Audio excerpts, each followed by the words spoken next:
Hello, everybody. Today is Tuesday, August 29th, and this is episode 11 of Block Digest. Today it is block height 482,521. Sorry for the bait and switch, everybody, but Chris is rather busy today, so you are stuck with a monkey that thinks it's a person.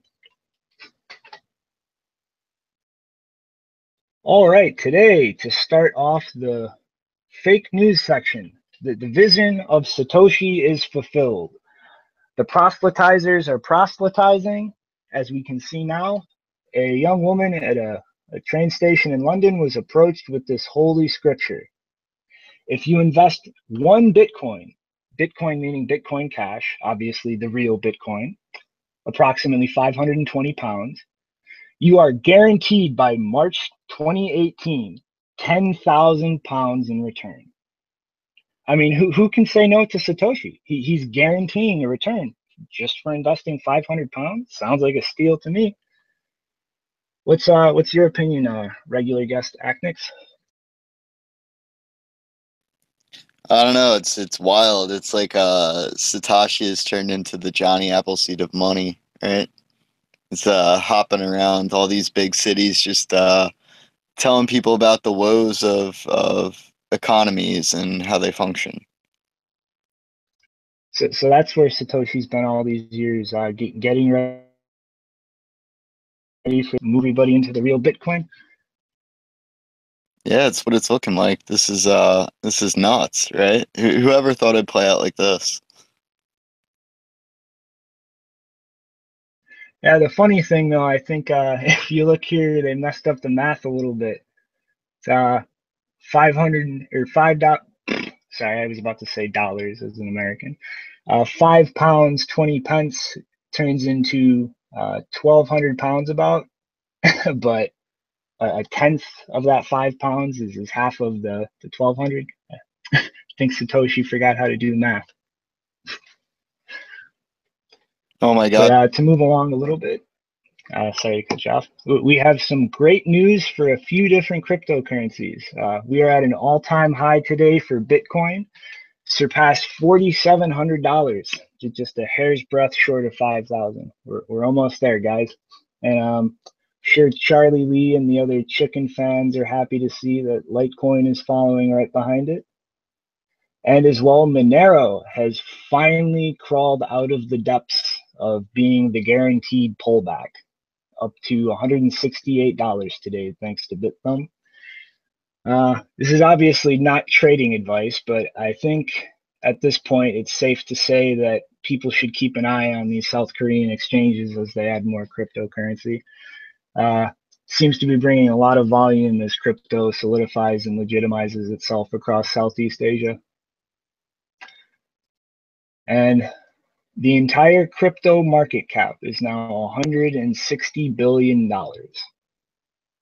Who would have thought we'd be here just a year ago? I mean, that fight over 100 billion was quite a fight, wasn't it, Ak?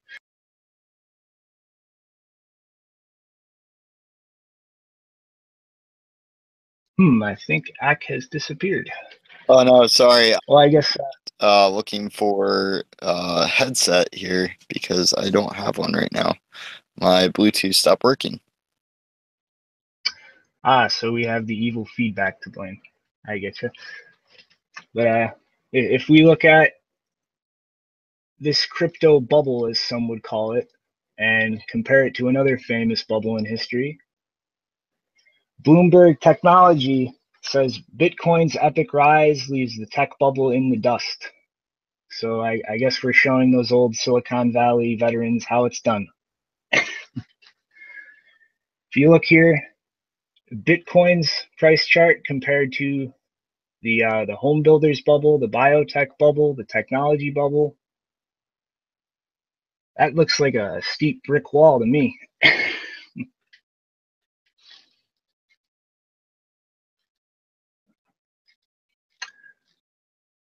But who wants to dwell on comparing things with the past?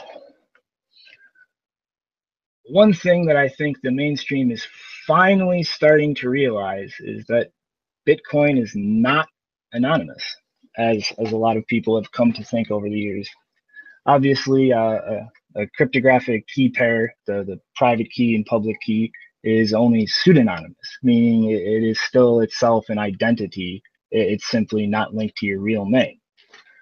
But if we go through here, Ethereum, which was pretty flat in its involvement in cybercrime, is usually, in Ethereum's case, people getting their money stolen due to design flaws or compromises. It's actually been on quite of a tear lately. You see here in April, it shot past $100 million, excuse me, up to 200 million, and it looks to keep climbing. So CNBC is obviously painting this as a challenge to Bitcoin's place in the dark markets, but I think a more astute eye would probably see this as an indication of just how horribly broken a lot of things built on this platform are. Not quite the same as buying drugs on the internet to have a lot of money hacked and stolen. I'm sure a lot of you would agree. And if we go down here, they're also mentioning, aside from the Alphabet bust, which I'm sure everybody remembers, the Europol estimate was about $1 billion in volume transacted since 2014. And as well, Alexander Vinnik, the head of BTC, is still facing charges in the District of California for money laundering, and a lot of trails of money that seem to tie back to big hacks or dark markets in this space. But ironically, Homeland Security, as the representative that was interviewed for this, I think Bitcoin's a lot more legitimate than people give credit for. Part of what he was looking at in terms of statistics for dark market use in this article is the drop in percentage of volume of Bitcoin traffic that was involved in the darknet markets. Historically, this was around 50% last year. And I believe 2 or 3 years ago, BitPay actually made a big PR push and a big deal out of finally starting to process as much money in volume as the darknet markets. Well, obviously, that is not as big of a chunk of the Bitcoin economy as it used to be. I'm sure Homeland Security and other governments around the world are a little bit paranoidly thinking that this is due to Ethereum, Monero, or other currencies being used for dark market uses. But personally, I think this is a little more likely to be just more legitimate use.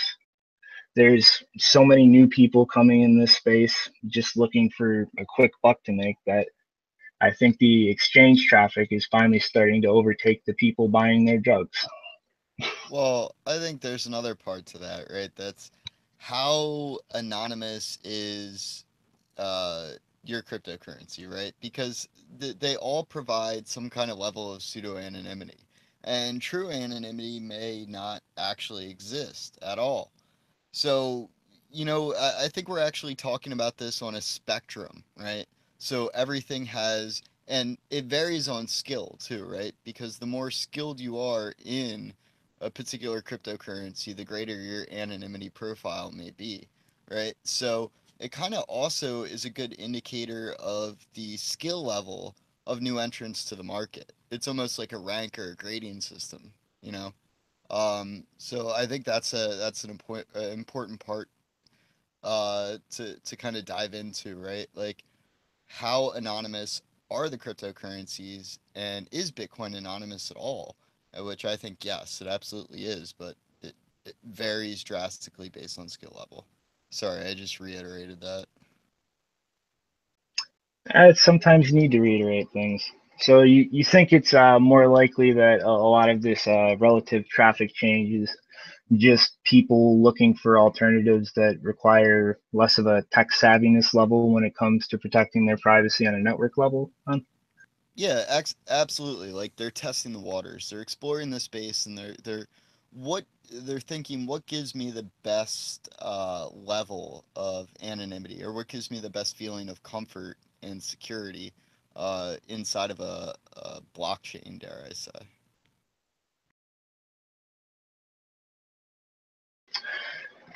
Well, I'm not sure if Monero is going to be the thing that people find most helpful for that. They just barely pushed out a GUI sometime this year or late last year, and don't even have an SPV wallet. So kind of feel sorry for people thinking they can just move over to another crypto and have privacy instantly there. Yeah, but again, that comes with the skill level, right? So someone familiar with messaging systems or cryptography from an older era may come along and see that and go, "Oh, I know exactly what to do, and this makes perfect sense." And a lot of new people or younger people maybe coming into the space may look at it and go, I have no clue how to use this. It looks very daunting. I don't feel very comfortable that my transaction will be propagated throughout the network and it'll be confirmed, or that the value store is actually functional. Well, I mean, in a way, I guess this will provide an incentive for people out there to start making tool sets that are a little more idiot proof. I mean, I'm not sure what the level of familiarity with the darknet markets is among our viewers, but from the little bit I've looked into, you have to be at least capable of using PGP, as most vendors seem to require your address be sent in encrypted form. Uh, Maybe we could potentially see darknet use create a lot more user-friendly PGP tools that could be taken on and applied to a lot of other uses besides illegal activity. Yeah, I was thinking tool sets like that'll be maybe coming in the future where the messaging system is integrated right into the wallet and that type of thing. So you can make your notes and everything right in your digital wallet, which actually kind of makes more sense to me. Yeah, it'd be nice to have a fully packaged tool, I guess. But I'm sure you don't want to take the risk of turning this into a tutorial for how to do illegal things on the internet. So I Yeah, guess that's let's kind of move the on issue. to the. I guess let's move on to the next story. Rex ETF, which is filing for ETF approval with the SEC, is taking a lot different approach than the previous ETFs that we've seen in the space. Traditionally, an ETF is an exchange traded fund that usually presents a share in an underlying asset itself, or at least a security that's directly tied to an underlying asset, such as the Winklevoss coin ETF. The structure was essentially you would have baskets, which were a set amount of cryptocurrency set up as individual units, so you could effectively invest in a basket partially or wholly, or take your own cryptocurrency and actually deposit it and turn it into its own basket. And you would effectively be trading shares representing a partial holding in one of these crypto baskets. And you would be able to redeem your shares and actually collect the underlying asset. So you would be able to take your ETF share and actually get real Bitcoin for it. But this Rex ETF structure is absolutely nothing like that from what I've seen. If we actually go over here, the link will be in the description for the actual SEC filing. This is not your traditional ETF. Effectively, the general strategy is in futures contracts. And obviously, the SEC has regulations on the amount of leverage that you can invest in, the types of people. You have to be a qualified investor to invest in such products. And what they're going to do is establish a subsidiary operation that they then invest 25% of the Rex ETF's total assets in, incorporated in the Cayman Islands. And pretty much the logic in this filing for this is having a subsidiary entity outside of the US. They would be able to invest in other things than the regulated limited leverage products that the SEC would allow them to invest in the US, such as swap contracts, higher leverage futures. And I'm assuming what they're planning to do here is attempt to use that as a buffer to mitigate any losses they realize while trading in the US, or potentially see a lot greater gains than they could. But the most interesting thing about this different structure is that they are not directly investing in Bitcoin. So unlike the ETF structure of the Winklevi, you will not be able to take your shares and redeem them for the underlying asset. Now, this is a little screwy in my opinion, for two reasons. One, why would you invest in a product like this instead of directly buying Bitcoin yourself and simply trading futures yourself? I mean, it's kind of an open secret in this space. It doesn't really matter that an exchange says US citizens are not allowed. Most people will find some means to obscure their IP and go trade on them anyway, especially the crypto-only exchanges. So that barrier that you might argue creates a reason to structure this ETF like this, it's not really there. It's just said to be there. And on top of that, the way that it's structured, where you cannot provide a shareholder with the underlying redeemable asset, in order for a person to cash out of this ETF would actually have to sell their underlying asset, which would be a Bitcoin futures contract. And in doing so, would have a much more complicated tax situation. Now, this as well is going to affect the operation of the entire fund itself, the positions they have open, the liquidity that they have available to open or close other positions, and is going to be a tax liability for them in addition to the person cashing out. So this is very inefficient in its tax structure, and ultimately, like I stated before, it doesn't give you the option to get the underlying asset. So if a trader isn't really interested in gaining direct exposure to Bitcoin, and just doesn't really make a whole lot of sense to me. I mean, do you have any input, Aknix? Yeah, no. I haven't spent enough time looking at this thing.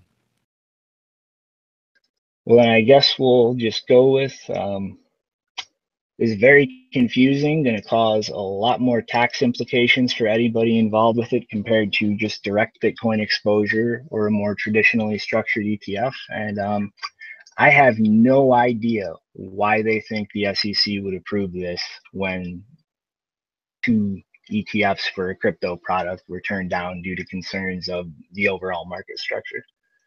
Yeah, I mean, it shows this genuine misunderstanding again. Mm-hmm. So I guess just where's a little quick mention. Greg Maxwell apparently gave a talk on the newest release, 0.15 of Bitcoin Core. Blockstream tweeted this out on their Twitter and says the video will be shared as soon as they get it. I would highly recommend that every person out there check this video out when it's available. Greg Maxwell, in my opinion, has not made a single talk that was not a plethora of insights and information worth devouring. As I like to say sometimes among closer circles, if you really trace back most of the core protocol improvements in Bitcoin, the road always leads back to Greg Maxwell. And I guess in a more lighthearted news event, cryptocurrency is really shining in light of the Hurricane Harvey disaster. We have the crypto show out of Austin, Texas. As much as it pains me to see this Dash logo, I'm happy to see any cryptocurrency put to uses such as this.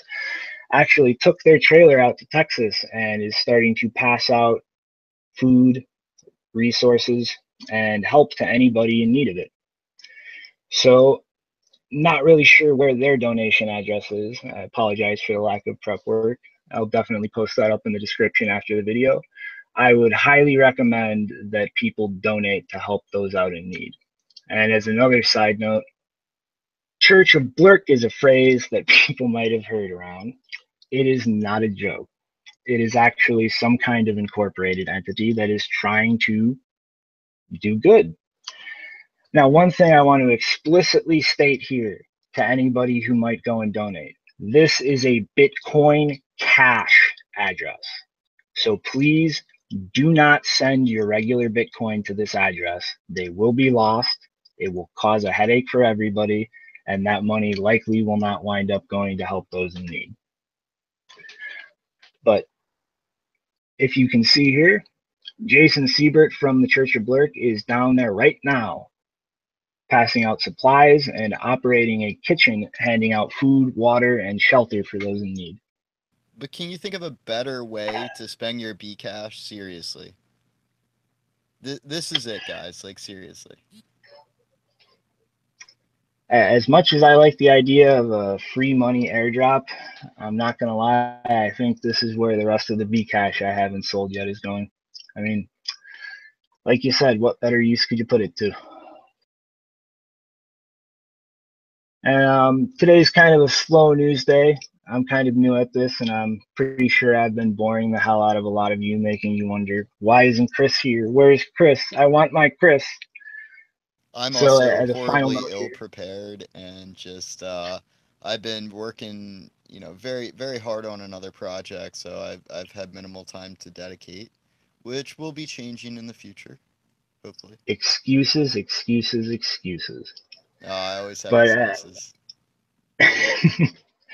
as a final note, though, before I slink off in shame, I'd like to give a shout out to Jimmy Song and his new show, Off the Chain. I believe Eric Lombroso is going to be making a guest appearance there tonight. I highly recommend that everybody check it out. Jimmy's a smart guy, Eric's a smart guy, and might learn a lot of smart things out of it. So to wrap things up there, thank you everybody who's been watching. I'm sorry for those who were expecting Chris and met with a monkey who think they're a person. Make sure you give us a share, a like, a shout out if you do. And unlike Chris, with me, it's not optional. Yeah, and I'll be Take care, everybody. trolling you in the chats later. Jimmy Song Show. I'll be there. I may or may not. You'll never know. But until then, farewell, everybody. Sorry for making you deal with a monkey.